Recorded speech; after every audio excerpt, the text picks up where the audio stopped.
হ্যাঁ, নওশাদ সিদ্দিকী একটা গুরুত্বপূর্ণ অপোজিশন তো বটেই। নওশাদ সিদ্দিকীর যা প্রভাব এবং তার যা রাজনৈতিক ব্যক্তিত্ব, সেটাকে খুব একটা অবহেলা করা যায় বলে আমি মনে করি না। তার যথেষ্ট প্রভাব রয়েছে এবং যেভাবে খুব কম সময়ের মধ্যে তিনি ছড়িয়ে গেছেন তার দল নিয়ে, যতটুকু আমি আমার জ্ঞানত অবস্থা আমি যতটুকু দেখতে পাচ্ছি, সেটা কিন্তু যথেষ্ট মানে শক্তিশালী জায়গায় তিনি পৌঁছেছেন।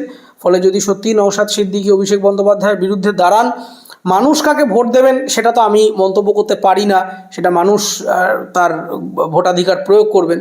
কিন্তু ওটা কিন্তু একটা বেশ বড় ব্যাটল গ্রাউন্ড হবে বলে আমার মনে হচ্ছে, কারণ বেশ হেভিওয়েট কম্পিটিটার কিন্তু নওশাদ সিদ্দিকী সাহেব হতে থাকবে। কিন্তু তৃণমূল কংগ্রেসের সবথেকে বড় প্রবলেম যেটা হয়ে যাবে, যেটা আমি একজন অবজারভার হিসেবে বাইরে থেকে বলতে পারি, যে মমতা বন্দ্যোপাধ্যায় যখন ক্ষইতে শুরু করবেন একজন রাজনীতিবিদ হিসাবে, আস্তে আস্তে তিনি তার যখন কেরিয়ারের পতনটা হতে শুরু করবে, যেটা অলরেডি হয়েছে খানিকটা বলা যায়, তার সাথে সাথে কিন্তু এই পার্টিটাও আস্তে আস্তে খানিকটা বিলুপ্ত না হয়ে যায়, এটা একটা আশঙ্কা। সাম্প্রতিককালে নীতিশ কুমারকে দেখেই আমরা দেখতে পাচ্ছি। ফলে কে কোন দলে যাবেন, কে কোন আদর্শে থাকবেন না থাকবেন, সেটা সম্পূর্ণ তার ব্যক্তিগত ব্যাপার। অভিষেক বন্দ্যোপাধ্যায় বিজেপিতে যাবেন, নাকি তৃণমূলেরই নতুন কোনো আইডেন্টিটি নিয়ে আসবেন, নাকি একদম সম্পূর্ণ অন্য দল করবেন, সেটা একেবারেই অভিষেক বন্দ্যোপাধ্যায় এবং তার অনুগামীদের যে চিন্তাভাবনা, সেটার ওপর সেখানে আমাদের কিছু বলার নেই। তবে যেটা ক্ষতি হবে সেটা হচ্ছে যে মমতা বন্দ্যোপাধ্যায়ের পরবর্তী জেনারেশন হিসেবে Trinamool Congress as an emblem বা অ্যাজ অ্যান পার্টি খুব একটা বেশি দিনে সার্ভাইভ করতে পারবে না। তার কারণ মমতা ব্যানার্জি এই যে ব্র্যান্ডের প্রতাপটার বাইরে তৃণমূল কংগ্রেস নিজস্ব কোনো আইডেন্টিটি তৈরি করে উঠতে পারেনি, এবং সেই কারণেই মমতা বন্দ্যোপাধ্যায় যখন আস্তে আস্তে ক্ষয়িষ্ণু হতে শুরু করেছেন, ক্ষইতে শুরু করেছেন, পার্টিটাও ইটসেলফ আস্তে আস্তে আস্তে আস্তে ক্ষইতে শুরু করেছে, দুর্বল হয়ে যাচ্ছে, নানা রকম বেনো জল ঢুকে যাচ্ছে, তখন ওর কাঁধে ভর দিয়ে চলতে হচ্ছে, গোষ্ঠীদ্বন্দ্ব শুরু হচ্ছে। তার কারণ ওই যে বললাম যে একটা ব্যাংক কীভাবে চলে, ব্যাংকের কি ভাইস প্রেসিডেন্ট সব জায়গায় বসে থাকে না।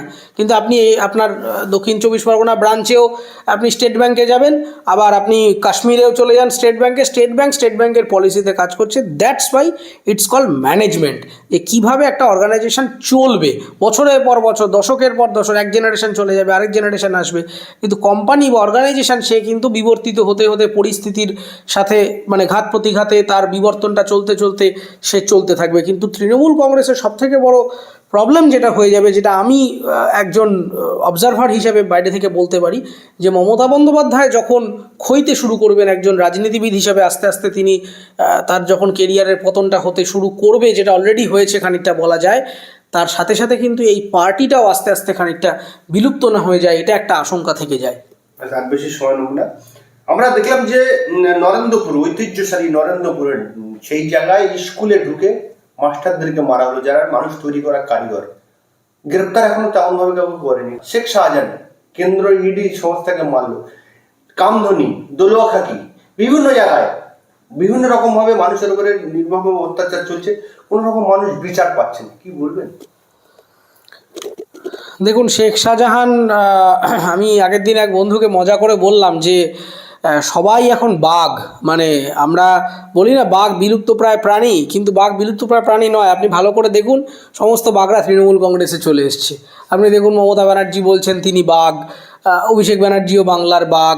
তারপর আপনি দেখুন এই শেখ শাহজাহান এদিকে বাঘ, আপনাদের সন্দেশখালির বাঘ, তারপরে ওদিকে অনুব্রত মণ্ডল ছিলেন বীরভূমের বাঘ, মানে সমস্ত বাঘ সিংহ মারাত্মক মারাত্মক সমস্ত লোকজন। আমি মজা করে বলেছিলাম যে এই বাঘরাই হয়তো সমস্ত বাংলা ভাষা শিখে সব তৃণমূলের পার্টি অফিসে চলে এসছেন, এবং তৃণমূল কংগ্রেসটাই হয়ে গেছে বোধহয় এখন ভারতবর্ষের সবথেকে বড় ব্যাঘ্র প্রকল্প বা অভয়ারণ্য। এখন ঘটনা হচ্ছে যে শেখ শাহজাহান বা এই ধরনের যারা ক্রিমিনাল অফেন্সে জড়িত, এরা কি সত্যিই পালিয়ে আছেন, নাকি সরকার এদেরকে প্রোটেক্ট করার চেষ্টা করছে, এটা তো একটা গুরুত্বপূর্ণ প্রশ্ন থেকে যায়। কারণ একজন মানুষ যার মানে পুলিশ চাইলে পারে না, এটা কিছু হতে পারে না। পুলিশকে যদি স্বতন্ত্র ক্ষমতা দেওয়া হয়, আমি লিখে দিতে পারি যে এই পুলিশ মানে ঘৃণ্য থেকে ঘৃণ্য ক্রাইমকে পর্যন্ত তুলে বার করে আনতে পারে 7 দিনের মধ্যে। সে এক সামান্য শেখ শাহজাহানকে খুঁজে পাচ্ছে না, এটা বললে আমি বিশ্বাস করব না। আসলে করতে বলা হয়েছে যে ওকে সুরক্ষিত রাখো, তা নাহলে আমার বিপদ আছে। সেজন্যে ওই জন্যই তো রাজীব কুমার সাহেবকে চেয়ারে বসানো হয়েছে। ওই ডিপার্টমেন্টটা তো উনিই দেখছেন। তাই করাপ্টেড পুলিশ অফিসারদেরকে লিডার বানিয়ে রাখবেন, আর সেই পুলিশ ডিপার্টমেন্ট স্বচ্ছভাবে কাজ করবে, শিক্ষকদের সম্মান দেবে, ডাক্তারদের সম্মান দেবে। আপনি এক্সপেক্ট করছেন কেন? এটা করা যাবে না। তার কারণ যতদিন পর্যন্ত আমাদের পুলিশ ব্যবস্থা, বিচার ব্যবস্থা, এই ধরনের ব্যবস্থাগুলো থেকে এই দুর্নীতিগ্রস্ত বদমাশ রাজনীতিবিদদের প্রভাব না সরবে, এই ব্যবস্থাগুলো যতদিন না পর্যন্ত স্বতন্ত্রভাবে কাজ করবে, ততদিন আমাদেরকে কিন্তু এই রাজনীতিবিদদের নির্দেশনায় উঠতে হবে, বসতে হবে। আমরা আলটিমেটলি এই কতগুলো করাপ্টেড রাজনীতিবিদদের ভৃত্যে পরিণত হচ্ছি। অভিষেক বন্দ্যোপাধ্যায় ডায়মন্ড সংসদ, দুবারের সংসদ, এবারে মেয়াদ শেষ হবে, স্পেশাল ভাতা দেওয়া শুরু করেছেন। তাহলে কি অভিষেক বন্দ্যোপাধ্যায় নওশাদ সিদ্দিকী কি ভয় পেয়েছে? কি বলবেন শেষ? দেখুন, সেটা তো আমি তো ডায়মন্ড হারবারে থাকি না, কিন্তু যতটুকু দেখেছি অভিষেক বন্দ্যোপাধ্যায়ের একটা নিজস্ব স্ট্র্যাটেজি আছে, তার বেশ কিছু সাকসেসফুল মডেলও আছে যতটুকু আমি দেখেছি, ডায়মন্ড হারবার মডেল বা ইত্যাদি। এবং তিনি যে টাকাটা দিয়েছেন, তিনি যদি এমপি ল্যাডের টাকা থেকে দিয়ে থাকেন বা কোন ফান্ড থেকে দিয়েছেন সেটা যদি প্রপারলি দেখাতে পারেন তাহলে কোনো অসুবিধা নেই। তবে হ্যাঁ, নওশাদ সিদ্দিকী একটা গুরুত্বপূর্ণ অপোজিশন তো বটেই। নওশাদ সিদ্দিকীর যা প্রভাব এবং তার যা রাজনৈতিক ব্যক্তিত্ব, সেটাকে খুব একটা অবহেলা করা যায় বলে আমি মনে করি না। তার যথেষ্ট প্রভাব রয়েছে এবং যেভাবে খুব কম সময়ের মধ্যে তিনি ছড়িয়ে গেছেন তার দল নিয়ে, যতটুকু আমি আমার জ্ঞানত অবস্থা আমি যতটুকু দেখতে পাচ্ছি, সেটা কিন্তু যথেষ্ট মানে শক্তিশালী জায়গায় তিনি পৌঁছেছেন। ফলে যদি সত্যি নওশাদ সিদ্দিকী অভিষেক বন্দ্যোপাধ্যায়ের বিরুদ্ধে দাঁড়ান, মানুষ কাকে ভোট দেবেন সেটা তো আমি মন্তব্য করতে পারি না, সেটা মানুষ তার ভোটাধিকার প্রয়োগ করবেন। কিন্তু ওটা কিন্তু একটা বেশ বড় ব্যাটল গ্রাউন্ড হবে বলে আমার মনে হচ্ছে, কারণ বেশ হেভিওয়েট কম্পিটিটর কিন্তু নওশাদ সিদ্দিকী সাহেব। এই দিনে আমরা দেখতে পাচ্ছি যে ইলেকশনটা ঠিক মতো হচ্ছে না। পঞ্চায়েতে দেখলাম হলো না। যদি লোকসভায় ভোটে সেভাবে দিতে পারে তাহলে হবে। নওশাদ সিদ্দিকী বলছেন এও যদি স্বচ্ছ ভোট হয়, তাহলে কি লোকসভায়ও স্বচ্ছ ভোট হবে না? দেখুন, মানে ইলেকশন কমিশনের উপরে আমাদের আস্থা রাখা ছাড়া আর তো কোনো উপায় নেই। কারণ আমরা ভোট দিতে যাব, আমাকে যদি কেউ একজন বন্দুক তাক করে বলে যে আপনি চলে যান, কজন মানুষের সেই ক্ষমতা আছে? আমরা তো নিজেদের প্রাণ বাঁচাতে এসেছি মশাই, আমরা তো ভোট দেবো বলে প্রাণ দেব না। আমরা তো আপনাকে চেয়ারে বসাবো বলে, আপনাকে এমপি, এমএলএ, মন্ত্রী দেখতে চাই বলে আমি তো আমার ছেলে মেয়ে, বৃদ্ধ বৃদ্ধা বাড়িতে যারা আছেন তাদের মৃত্যু কামনা করব না।